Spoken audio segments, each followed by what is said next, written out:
கர்நாடக மாநிலம் சித்ரதுர்காவில் நெடுஞ்சாலையில் அதிவேகமாக பயணித்த கார் கட்டுப்பாட்டை இழந்து சாலை தடுப்பில் மோதி சினிமா ஸ்டண்ட் காட்சிகளைப் போல் பல்டி அடித்த சம்பவத்தின் சிசிடிவி காட்சி வெளியாகியுள்ளது. அதனை பார்க்கலாம்.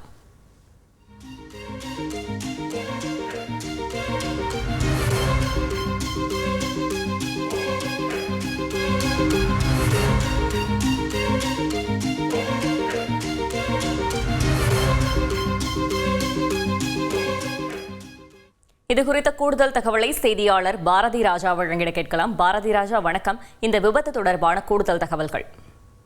கண்டிப்பாக யாதகிரி மாவட்டத்தைச் சேர்ந்தவர்கள் சலீம் மற்றும் அவரது குடும்பத்தினர் 5 பேர் இந்த ரம்ஜான் பண்டிகையை ஒட்டி விடுமுறைக்காக பெங்களூர் வந்திருக்காங்க. பெங்களூரில் விடுமுறை தினத்தை கொண்டாடிவிட்டு மீண்டும் சொந்த ஊரான யாதகிரிக்கு திரும்பும் போது சித்ரதுர்கா அருகே உள்ள நெடுஞ்சாலையில் இந்த விபத்தானது நடந்திருக்கிறது. காரை அதிவேகமாக இயக்கியிருக்கிறார் சமீர். அதனாலேயே கார் கட்டுப்பாட்டை இழந்து சாலையின் நடுவே உள்ள சுவற்றில் மோதி 15 முறை பல்டி அடித்திருக்கிறது. அந்த காட்சிகளை நாம் பார்த்துக் கொண்டிருக்கிறோம். அதிவேகமாக சென்றால் என்ன ஆகும் என்பதற்கு இந்த ஒரு காட்சி எடுத்துக்காட்டாக நம்ம வைத்துக் கொள்ளலாம். இந்த சம்பவத்துல சமீரின் 2 மகன்கள் 15 வயதான மவுலா மற்றும் 14 வயதான ரகுமான் ஆகியோர் சம்பவ இடத்திலேயே உயிரிழந்திருக்கிறார்கள். மேலும் சமீர் உட்பட அவரது குடும்பத்தைச் சேர்ந்த மேலும் 2 பேர் பலத்த காயங்களுடன் பெல்லாரி மருத்துவமனையில் அனுமதிக்கப்பட்டிருக்கிறார்கள் என்பது குறிப்பிடத்தக்கது.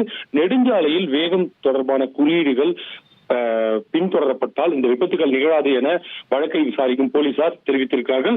ஏற்கனவே அந்த பகுதி வளைவான பகுதி, அபாய பகுதி என்று அங்கு எச்சரிக்கை பலகை வைக்கப்பட்டிருந்தாலும் இவர் அதிவேகமாக காரை இயக்கியதே இந்த விபத்திற்கான காரணம் என போலீசார் தெரிவித்திருக்கிறார்கள்.